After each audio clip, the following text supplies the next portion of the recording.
Денешната емисија Колосе ќе посветуваме токму на Илинденското востание, меѓутоа и на првото заседание на АСНОМ.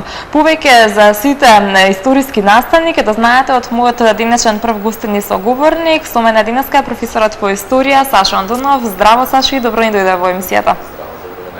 Како што споменав и пред малку, ќе им објасниме повеќе работи на сите наши гледачи, на оние кои што одамна учеле историја, можеби ги подзаборавиле, на оние помладите сепак да ги поднаучиме нешто зошто се всушност важни овие два настани. Да не заборавиме која е нашата историја, зошто е важно воопшто да го празнуваме денешниот ден 2 август. Најнапред би сакала од Илинденското востание да започнеме. Се враќаме 110 години наназад.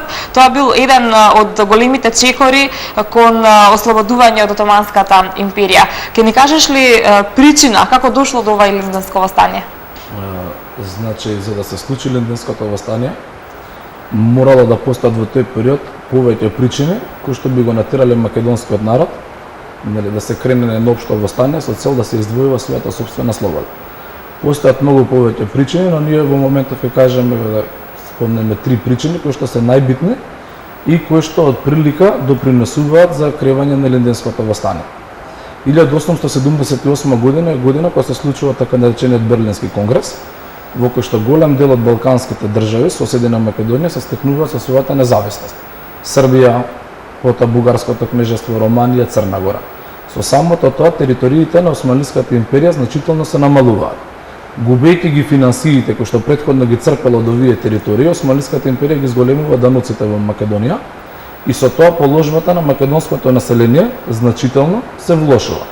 Исто така, за да изнуди на плаќање на тие даноци, значи самите османлиски даночници се служат со поголеми репресалии врз македонското население и со тоа се зголемува револтот кон македонското население. Во овој период, друга значајна причина се пропагандите на соседните балкански земји.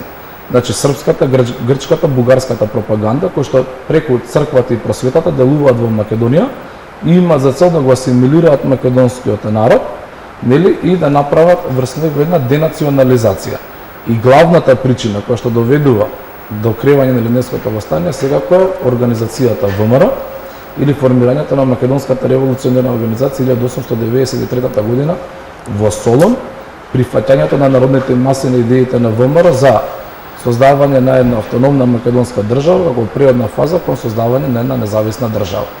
Во глобал ова се едни од, ајде да спомнем, рековме 3 главни причини кои што доведуваат до кревање на Илинденското востание во август 1903 година во Македонија. Така добро е познато дека Македонија била 5 века под турска империја и многу често знаеме да слушнеме коментари од типот што чекале толку многу, зарем 5 века успеале да издржат под нечие робство. Меѓутоа важно е да напоменеме дека Илинденското востание и не е првиот чекор кон ослободувањето и претходно се случувале настани кои што почнале да ги мотивираат македонците да се ослободат од робството. Да не заборавиме прва една работа што мора да спомнеме. Османлиската империја, да ако спомнеме неколку века уназад пред овој период, е во зенитот на својата моќ. Значи се работи за една огромна империја во која што буквално тогаш на Европа треперела страв. Зборуваме за територија која што била Македонија, која што се наоѓа во срцето на Балканскиот полуостров, што значи дека најтешката положба за да се ослободи од османлиска власт имала токму Македонија. Најчесто ослободувањето на балканските народи почнуваат од периферијата. Нели, оние кои што може да прима странска помош. Македонија, за жал, нема таква местоположба на Балканот, туку се наоѓа точно во средината или во центарот на Османлиската империја и овдека се стационирани огромен број на османлиски сили. И уште една работа да не заборавиме, македонскиот народ не бил пасивен. Првото вооружено востание на македонскиот народ против османлиска власт потекнува 1689 година од Карпашовото востание, значи од 17-тиот век. Но сепак овие востанија ја нема таа силна организираност како што било Илинденското востание. Ако идеме најзначајни да ги спомнеме некои востанија, сите тие дали удел во таа свест на македонскиот народ која што се развивала за создавање на сопствена држава. Карпашовото востание, Негушкото востание, Разловечкото, Кресненското востание, сите тие се востанија наменети за отфрлање на тој турски јарем кој што бил наметнат врз македонското население, а сепак Илинденското востание го земаме како како главно восстание или врвот на овие ослободителни движења на македонскиот народ, бидејќи представува најдобро организирано, најмасовно и круна на Лендинското восстание на Крушевската република, која што за прв пат во историјата на македонскиот народ се создава една слободна територија која што е раководена од цивилна власт, односно од самото население. Тоа е придобивка. Да не забораваме, сите соседни земји на Македонија во овој период се монархија. Додека единствено со создавањето на Крушевската република, власта во самата слободна територија има токму народот преку Советот на републиката. Тоа е огромна придобивка во овој период. Така, во книгите по историја, во учебниците по историја сме имале можност да прочитаме многу, да научиме многу, меѓутоа да прочитаме и нешто повеќе од интернет. Она што е веќе добро познато е дека Гоце Делчев се спротивставувал на ова Илинденско восстание и сметал дека е прерано организирано. Дали вие како историчари и како луѓе кои што нели длабоко сте проучувале оваа тема се согласувате со тоа? Секако, ама нас не е денеска многу лесно да расудуваме од оваа гледна точка која гледаме, нели? Можеме да видиме дека и Гоце Делчев и Ѓорче Петров биле во тој период во право, бидејќи чим восстанието завршило со неуспех, се гледа дека нивната идеја дека восстанието е прерано испаднала токму така. Ама денеска ни е лесно тоа да го согледаме. Во тој период кога положбата на македонското население е многу тешка, славни изјави имаме од Даме Груев, нели, иконата на македонското револуционерно движење, кој што кажува подобро ужасен крај него ужас безкрај, ни доловува доволно сликата да видиме во каква состојба се наоѓала македонското население. Врховистичките провокации, обидите за кревање на предвремено восстание се со цел да заврши со неуспех, некогаш во тој период луѓето ги терала да помислат дека сега е периодот за кревање на восстание, нели? Бидејќи мислела дека ако восстанието се пролонгира за подоцнежниот период, тогашка би имало многу потешки последици. И да не забораваме, восстанието се крева кога на чело на Централниот комитет на ВМРО како организација застанува врховистот Иван Гарванов. Претходно, еве да кажеме, 1991 година, кога сме тука да им објасниме на гледачите еден мал след да им направиме. По едно големо предавство сите членови на Централниот комитет на ВМРО сува апсени. Пере Тошев, Христо Матов, Христо Татарчев. Сите тајни документи, кореспонденција, шифри остануваат во рацете на Иван Хаџи Николов. 1902 година, мислејќи човекот дека е следен на ред кој што ќе биде уапсен од страна на османлиите, му ја предава целата документација на врховистот Иван Гарванов. Користејќи го моментот, сите конци да ги има во своји раце, нели врховист, рековме кој што застанува на чело на Централниот комитет, го користи моментот да свика во Солун во јануари 1903 година конгрес, на кој што ќе биде донесена одлуката за кревање на восстанието. На овој конгрес учествуваат све второстепени личности.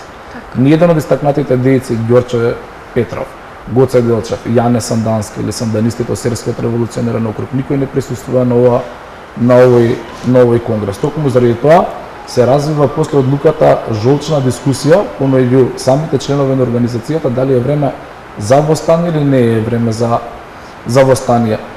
Самиот Гоце Делчев во април 1903 година, кога се случуваат во Солун оние познати солунски атентати, оди на средба со Даме Груев, кој што во тој период излегол од затвор претходно, реално не бил доволно запознат со моменталната состојба во Македонија, на разговори каде што се обидува да го убеди, бидејќи Даме Груев заземал страна дека восстанието треба да се крене, значи отишол да го убеди ова восстание да не се одржи, бидејќи македонскиот народ знаел дека се уште не е доволно подготвен, туку се залагал за така наречено перманентно восстание, значи да се подигнат борбените акции во Македонија и со тоа да се раздрмаат темелите на Османлиската империја, бидејќи бил свесен на долг рок, восстаниците не се недоволно вооружени, на македонскиот народ не е доволно спремен на Османлиската империја да даде поголем отпор. Но сепак Даме Груев останал на својот став и Гоце Делчев видно разочаран после овој разговор, а бидејќи во овој период веќе почело да се трупа во Солун голема османлиска војска поради атентатите на гемиџиите, на одење спрема Серскиот револуционерен округ во селото Баница во мај 1903 година, нели како што знаеме, 4 мај, е убиен и со тоа е нанесена голема штета на самата организација. Но, како што спомнавме, да не заборавиме, голем дел биле свесни дека восстанието во овој период е прирано и давале своји напори ова восстание да се пролонгира, нели, со својот почеток, да не започне, но кога веќе била донесена одлуката, сите ги вложиле своите сили максимални војни умствени за восстанието успешно да биде спроведено. И како што и сите добро знаеме, со загинувањето на војводата Питогули завршува и 10-дневната Крушевска република. Може ли збор два околу самиот крај на ова востание и самиот крај на Крушевската република? Да додиме до крајот, малку спомнаме за почетокот, нели? Само малку, значи востанието да им биде јасно на сите гледачи, не започнало во исто време секаде. На Солунскиот конгрес е донесена одлука за кревање на општо востание, а потоа самите окрузи требале да ги започнат нужните подготовки за кревање на востанието. Смилевскиот конгрес, кој што бил конгрес на Битолскиот револуционерен округ, се одржувал во мај 1903 година во оној период кога е убиен Гоце Делчев, донел одлука востанието да започне кај во нивниот револуционерен округ на 2 август, или на Илинден, на празникот Свети Илија, но за разлика од таму, например, востанието во Серскиот револуционерен округ, каде што раководна улога има Јане Сандански, започнало на Крстоден, на 27 септември. Најголем успех востанието има во Битолскиот револуционерен округ поради специфичноста на теренот, подготовката и подготвеноста на населението и востаниците за востание. Најчесто ние се го поистоветуваме, нели? Овој датум како општ датум или датум кога започува Илинденското востание, мислиме дека е востание кој што во тој период започнало на целата територија на Македонија. Во секој случај сакам да кажам, на овој Смилевски конгрес одлуката за нападот на Крушево му била дадена на социјалистот Никола Карев, кој што ги започнал нужните подготовки за освојување на Крушево. Ноќта на 2 спрема 3 август, кој што кажавте во самата најава, со биње на камбаните започнал нападот, била нападната општината Затвора, турската касарна, каде што се наоѓале 60 на војници. Откако била освоена касарната, градот потпаднал под востаничка власт, била формирана Советна републиката, во кој што влегувале 60 члена, по 20 од секоја националност. Била избрана привремена влада од страна на Советот, со која што раководел Ван Годинов, нели, кој што управувала влада со 6 ресори, или денеска ние што ги викаме Министерство здравство, интендантство, внатрешни работи или полиција и така натаму, а додека целокупната воена власт се наоѓала во рацете на горското началство или на Никола Карев. Сите знаеме дека оваа република траела 10 дена и после 10-дневното незино постоење на 12 август 1903 година османлиите, откако биле видно изненадени од големината на ова востание, праќаат во Македонија огромна војска.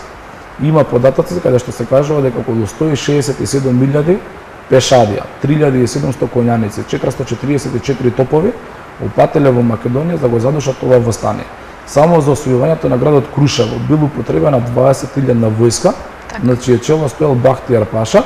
Наспроти таа војска, забрањањето на Крушево го имаме, како што го спомнавте, Питогули, со кој што раководи од прилика 1200 востаници. Кога видиме големината на силата, се не е јасно. На 12 август, значи нападите почнуваат Сабале, веќе поручат, после оние славни епски борби кај Мечкин камен и кај местото Слива, скоро сите востаници го губат својот живот до еден, значи до последен, и од прилика Крушево потпаѓа под османлиска, повторно под османлиска власт. Што се случува со македонскиот народ после ова востание, веќе тоа не ни е тема, али се наоѓа македонскиот народ во катастрофална положба, голем број на куќи се запалени, голем број на население е убиено и така натаму. Така, она што секако е многу важно да се спомене, ни треба да потпадне под сенка и вториот празник кој што денеска го празнуваат македонците, тоа е 69 години од првото заседание на АСНОМ. Сметате ли лично вие дека двата настани имаат слично исто значење, едниот од нив има поголемо значење за слободата на македонците и за денешната независна Република Македонија? Секако дека има поврзаност, затоа што не е случајно избран 2 август да биде ден кога се одржува првото заседание на АСНОМ. Самиот македонски народ, за да се ја покаже таа своја историја на долгогодишна борба за слобода, го избрал овој ден како Илинден. Има предпоставки, нели, дека битката кај Хајронеа, ако се вратиме уште 338 година пред нашата ера, на македонците против хелените била на 2 август. Крушевската република, нели, Илинденското востание започна на 2 август. Првото заседание на АСНОМ исто така е нели одржано на 2 август во манастирот Прокопчински кај Куманово. Тоа е се со цел да биде запазен континуитетот на македонското движење и борбата за добивање на сопствена држава и слобода. Самиот Панко Брашнаров, кој што го отвора првото заседание на АСНОМ, кажува дека дојде време Македонија да се ослободи од 10 вековното робство. Значи го зима оној период на пропаѓањето на Самуиловата држава, па све до 1944 година, кога е дојден веќе моментот Македонија да добие собствена држава, нели во склоп на останатите југословенски федерални единки во таа тогашна Југославија. Како датум, еден сигурно од најсветите датуми во македонската историја, бидејќи прв пат со овој историски настан се овозможува да биде создадена македонската држава, да биде воведен македонскиот јазик како службен јазик во Македонија, бидејќи претходно сите и луѓето и децата биле принудувани да учат на јазиците на соседните земји, зависи кој дел од Македонија во која држава се наоѓа.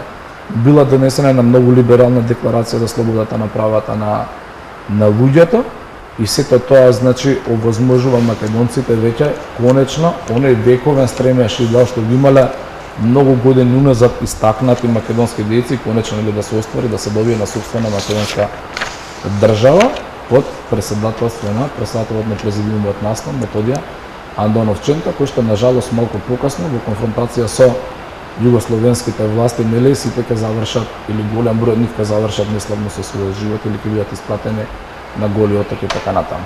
Така, кога ги споредуваме, кога зборуваме за овие два празника, 2 мај, 2 август 1903 година е еден голем празник, се прославува наистина спектакуларно, се одат коњаници до Крушево, се пеат и лигденски песни, што се однесува до прославувањето на Аснон, сето тоа е некако потивко, некако во сенка. Што мислите зашто е тоа така? Мислам дека ние имаме таков печаток, дека е нешто потивко, ама сигурен сум дека целокупната македонска историографија, луѓето што се занимаваат со историја, им даваат подеднакво значење. Моје мислење лично е дека не може да се прави некоја голема разлика или дистинкција помеѓу Линденското восстание и засадењето на Аснон, бидејќи секој си има нели своја тежина. Така. И двата настани се тесно поврзани со желбата на македонскиот народ за добивање на сопствена држава. На жалост, со Линденското восстание тоа не се успеало. Со народно-ослободителната борба на македонскиот народ во Втората светска војна, тоа се успеало, иако не се успеало на цела територија на Македонија. Нели? И Пиринскиот дел од Македонија и Егејскиот дел од Македонија останале во рамките на Бугарија и Грција.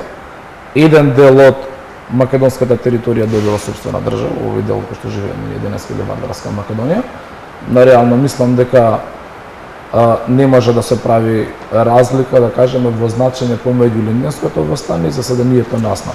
Кренати се во различни периоди, нели, временски зборувам и двата настани си имаат подеднакво значење во македонската историја. Така, меѓутоа македонската историја не завршува со првото заседание на Аснон, иако денеска не е тема на разговор, мислам дека е убаво да напоменеме, да го споменеме и референдумот од 1991 година, кој што има и тоа какво значење за македонците. Ако сакаме да го запазиме континуитетот како што започнавме, ќе мораме да го споменеме. Да, 8 септември 1991 година македонскиот народ нели на референдум слободен се изјасни дека сака да живее во самостојна независна Македонија надвор од таа Југословенска федерација. И ние денеска нели си го живееме се уште тој живот или текошто го зазема Македонија како една слободна и независна држава. Така, она што би сакала пред самиот крај да запрашаме, која е твојата порака до нашите гледачи? Секако дека би било убаво нели да слушнат една завршна мисла, една завршна идеја и како целина да ја осознаат македонската историја нашите гледачи и секако да ја почитуваат истата. Нека ја учат, нека ја знаат македонската историја, посебно во еден временски период кога што сме негирани од страна на нашите соседи. Бидејќи нели ако земеме моментално во политика, секој од нашите соседи има некој спор со еден дел од нашата македонска историја. Нека ја учат, нека ја негуваат историјата, за да можеме нели понатаму да се ги зачуваме придобивките на овие македонски херои кои што ги спомнавме претходно, кои што го дале својот живот за оваа држава во која што живееме сега. Така, Сашо, вие работите во основно училиште, успевате ли на најмладите да им го всадите она чувство на патриотизам и љубовта према државата, која што несумнено најубаво и најквалитетно се всадува преку часовите по историја? Јас се трудам максимално, сакам да работам со дечиња и се надевам дека успевам во тоа. Кога ќе донесеме некогаш некој од учениците, ќе потврдат, ќе кажат да или не. Така. Дали е тоа така? Сигурна сум дека квалитетно си ја извршувате вашата работа и секако дека плодовите од истата ќе бидат значајни за развојот на Македонија. Ви благодарам за гостувањето. Ми беше мило што денеска на овој голем ден, на овој убав македонски национален празник, вие бевте наш гостин во студиото. Благодарам на вас. Продолжуваме понатаму со емисијата, следуваат рекламите.